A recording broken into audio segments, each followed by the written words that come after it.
Sir 'రోజా' గారు మరొకసారి యాక్టివ్‌గా మారిపోవడం మనం చూస్తున్నాం సార్. మీడియా ముందుకొచ్చి అటు చంద్రబాబు నాయుడు గారి పైన, పవన్ కళ్యాణ్ గారి పైన, లోకేష్ గారి పైన తీవ్ర విమర్శలైతే చేస్తున్నారు. సో, నిన్న కూడా బయటకొచ్చి పవర్ ప్లస్ ప్యాకేజీ అది పవన్ కళ్యాణ్ అవుతారంటూ ఈ స్థాయిలో ముగ్గురిని కూడా లోకేష్ గారిని, చంద్రబాబు నాయుడు గారిని విమర్శించడం చూస్తున్నాం. మరి ఎందుకీ విమర్శలు చేసింది? ఇంకే కామెంట్స్ వీళ్ళపైన చేయడం జరిగింది? మరి ఈ మధ్య కాలంలో వైసీపీ వర్సెస్ టీడీపీ ఆ పాలిటిక్స్ ఎలా ఉన్నాయి సార్? యాహ్! ఈ మధ్య కాలంలో కొంత ఆహ్, ఆహ్, టీడీపీ ప్రభుత్వ విధానాల్లో కొంత మార్పు కనబడుతుంది. ముఖ్యంగా తల్లికి వందనం అనేది ప్రకటించారు. 1 ఇయర్ తర్వాత లాస్ట్ ఇయర్ ఇవ్వలేదు వాళ్ళు. ఈసారి ఇచ్చారు. దాదాపు 67,27,000 మంది తల్లులకి 8,745,00,00,000 రిలీజ్ చేసినట్టుగా చెప్తున్నారు. అయితే దీని మీద కూడా విమర్శలొచ్చాయి. కొంతమందికి ఇవ్వలేదని ఆహ్, ఆహ్, చెప్తున్నారు. తల్లుల పేరుతో లీలలు అని ఈ తర్వాత ధనం వింతలు ధనం అని పెట్టి ధనం వింతలు అని సాక్షిలో వ్యాసాలు రాస్తున్నారు. అంటే వీళ్ళు ఎంతమంది పిల్లలకు ఉంటే అంతమందికి ఇస్తాం. ప్రతి పిల్లవాడికి, ప్రతి పాపకి 15,000 ఇస్తాం. ఆహ్, ఫస్ట్ క్లాస్ నుంచి ఇంటర్మీడియేట్ వరకు ఉంటే అని ప్రకటించి, ఇప్పుడేమో ఎక్కువ మంది పిల్లలున్న వాళ్ళకి ఏదో కారణం చెప్పి ఇవ్వలేదన్నారు. దానికి లోకేష్ గూడా ట్వీట్ చేశాడు. లేదు మేము అందరికిచ్చాము. 6 మంది కంటే ఎక్కువ మంది పిల్లలున్న చోట మాత్రమే ఆపాము. ఎందుకంటే నిజంగానే వాళ్ళకి 6 మంది పిల్లలున్నారా లేదా అని నిర్ధారించుకుని వాళ్ళకుంటే ఇస్తాము. దాని మీద కొన్ని మేము అది మళ్ళీ దాన్ని కరెక్టా కాదా అని చెప్పడానికి మాకు ఇన్ఫర్మేషన్ తెప్పించుకుంటున్నాం. అది ఇస్తాము. అట్లాగే కొంతమంది పిల్లలు అనాథ శరణాశ్రమాల్లో ఉన్నారు. వాళ్ళకి ఈ ఆపాము. వాళ్ళు వాళ్ళకి సంబంధించిన డేటా గూడా మేము తీసుకుంటున్నాం. అది గూడా కంప్లీట్ అయినాక వాళ్ళకి కూడా రిలీజ్ చేస్తామని లోకేష్ చెప్పాడు. సో, అయితే ఈ నేపథ్యంలో రోజా రంగంలోకి దిగింది. చాలా కాలంగా రోజా సైలెంట్‌గా ఉంది. వైసీపీలో చాలా మంది సైలెంట్ అయిపోయారు. ఎందుకంటే అరెస్ట్‌లు, వాళ్ళ మీద కేసులు, వేధింపులు పెరిగేసరికి సైలెంట్ అయిపోయారు.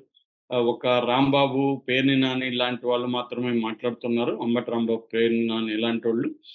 మిగతా వాళ్ళంతా ఉంటే జైల్లో ఉన్నారు. లేకపోతే ఎక్కడున్నారో గూడా ఎవడికి తెలీదు. కొంతమందేమో ఎక్కడికక్కడ స్థానిక తెలుగుదేశం, జనసేన నాయకులతో లోపాయికారి ఒప్పందాలు చేసుకొని సైలెంట్ అయిపోయారు. ఈ మధ్యనే జమీన్ రైతు గూడా రాశారు. కావలిలో కావలి ఎమ్మెల్యే కావ్య కృష్ణారెడ్డి అక్కడ వైసీపీ వాళ్ళతో కుమ్మక్కయిపోయి వైసీపీ వాళ్ళని తెలుగుదేశంలోకి చేర్చుకుంటున్నాడు. చంద్రబాబుకి ఇష్టం లేకపోయినా గూడా కావ్య కృష్ణారెడ్డి చేస్తున్నాడని జమీన్ రైతు ఒక పెద్ద కథనం రాసింది. ముఖ్యంగా ఆహ్, అక్కడ తాళ్ళూరు ప్రసాద్ నాయుడు అనే అతన్ని సీబీఎన్ చంద్రబాబు నాయుడుకి తీసుకెళ్తే ఇతను వద్దు అని చెప్తే సుబ్బానాయుడు అంటే మండల తెలుగుదేశం లీడర్‌ని తీసుకురాకుండా ఇతన్ని ఎలా చేర్చుకుంటానని రిజెక్ట్ చేసి పంపిస్తే, అతన్ని ఈ కావ్య కృష్ణారెడ్డి పెద్ద గజమాల గప్పి మహేంద్ర ఆహ్, తర్వాత మహేంద్ర యాదవ్ అనే అతనికి గజమాల గప్పి ఎలా చేర్చుకున్నారు. ఈ మహేంద్ర యాదవ్ గతంలో 50 ఎకరాలు కబ్జా చేశాడు ప్రభుత్వ భూములు. ఇవన్నీ కూడా రాసుకుంటా. అంటే చంద్రబాబుని ఒక సాధారణమైన కొత్త ఎమ్మెల్యే ధిక్కరిస్తున్నాడు అనేది వీళ్ళు రాశారు. అట్లాగే ఆంధ్రజ్యోతిలో నిన్న సండే రాధాకృష్ణ కూడా ఈ 1 ఇయర్‌గా ఏం జరిగిందనే అనేక సర్వేలని ఆయన పేర్కొంటూ అవినీతి, అక్రమాలు, ఇసుక కుంభకోణం, స్మార్ట్ మీటర్ల పట్ల వ్యతిరేకత, భూదందాలు వీటి గురించి కూడా ఆయన రాసుకుంటొచ్చాడు. సో, ఈ నేపథ్యంలో రోజాకి కొంత ధైర్యం వచ్చినట్టుగా మనకు కనబడుతుంది. ఆమె రంగంలోకి దిగింది. అయితే ఆమెకొక స్టైల్ ఉంటది. విమర్శించే స్టైల్. పర్సనల్ అటాక్స్ ఆమె చేస్తది. అలాగా చంద్రబాబునేమో సీబీఎన్ అంటారు మామూలుగా. సీబీఎన్ అంటే సి అంటే చీటింగ్ అని, బి అంటే బాదుడే బాదుడని, ఎన్ అంటే నేరాలని ఆహ్, ఒకటి చెప్పింది. తర్వాత లోకేష్ అంటే జోకేష్ అని అంటున్నారు అని జెప్పింది. పవన్ కళ్యాణ్‌కేమో ప్యాకేజీ ప్లస్ పవర్ కలిపితే పవన్ అని జెప్పింది. అంటే ప్యాకేజ్ స్టార్, పవర్ స్టార్ అని మామూలుగా వాళ్ళ అభిమానులు పిలుస్తారు. ఈమె 2 మిక్స్ చేసింది. ప్యాకేజీ ప్లస్ పవర్ అంటే ఆయనకి అధికారము, ప్యాకేజీ 2 ఉంటే చాలనుకుంటున్నాడు పవను.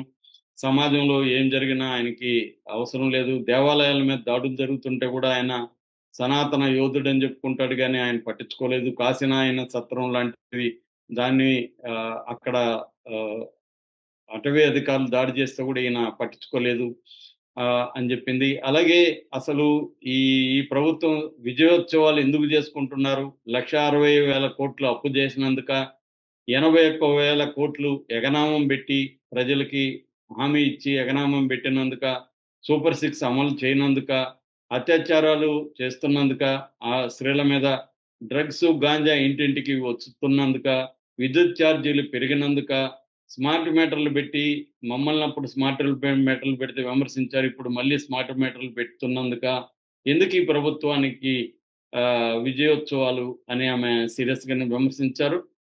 అట్లాగే ఈ ప్రభుత్వం రాగానే పెట్రోలు, డీజిలు, విద్యుత్ ఇవన్నీ పెరిగాయి. పొదలిలో జగన్ సభకొచ్చిన జనాన్ని చూసి భయపడి తల్లికి వందనం ఇవ్వడం మొదలుపెట్టారు. లేకపోతే అది గూడా ఇచ్చేవాళ్ళు కాదు. ఆహ్, ఒక పక్క విద్యార్థులు, రైతులు, మహిళలు అందరూ ఇబ్బందులు పడుతున్నారు అనేది ఆహ్, ఆమె విమర్శించింది. దీనికి సమాధానంగా ఆల్రెడీ తెలుగుదేశం వాళ్ళు కూడా చెప్తున్నారు. ఎప్పుడైనా ఏ ప్రభుత్వం అయినా కూడా ఇవాళ అలవిగాని హామీలు ఇచ్చేయడం వల్ల అన్ని ప్రభుత్వాలు కూడా డబ్బులు లేని ఇబ్బందులైతే ఖచ్చితంగా ఉన్నాయి. ఆ విషయాన్ని ఇటు ఇక్కడ కూడా మనం చూస్తే రేవంత్ రెడ్డి గాని, ఇటు మన చంద్రబాబు గాని ఓపెన్‌గానే చెప్తున్నారు. బడ్జెట్ లేదు మా దగ్గర అని. సో, కాకపోతే ఏందంటే అది వాస్తవమే. బడ్జెట్ లేనప్పుడు అనేక ఇంత ఉచితాలు అవసరం లేదు. ఎప్పుడైనా గూడా అది ప్రొడక్టివ్‌గా ఉండాలి. ఉచితాలంటే ప్రజలకి ఇవ్వాలి, ఎంత ఇవ్వాలి, ఏ స్కీమ్‌లో ఇవ్వాలనేది ఒక విచక్షణ ఉండాలి. విద్యా, వైద్యం మీద పెట్టుబడులు పెట్టడం, ఫీజు రీయింబర్స్‌మెంటు, ఆరోగ్యశ్రీ లాంటివి ఖచ్చితంగా మంచివే అవి. ఎందుకంటే సామాన్య ప్రజలకి అవి ఉపయోగపడతాయి.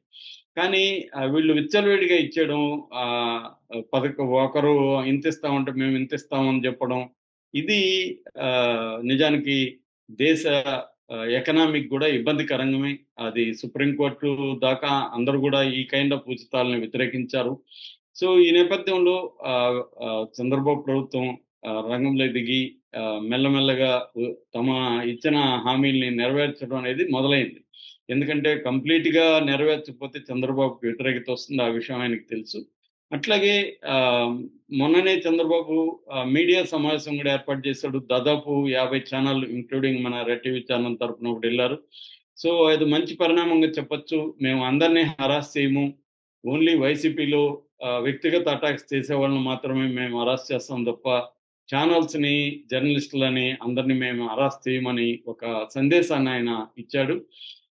ఎందుకంటే కొమ్మినేని విషయంలో సుప్రీం కోర్ట్ కూడా సీరియస్‌గానే విమర్శించింది ప్రభుత్వాన్ని. అందుకని చంద్రబాబు ఇది చేయడం మంచి విషయంగా మనం చెప్పుకోవచ్చు.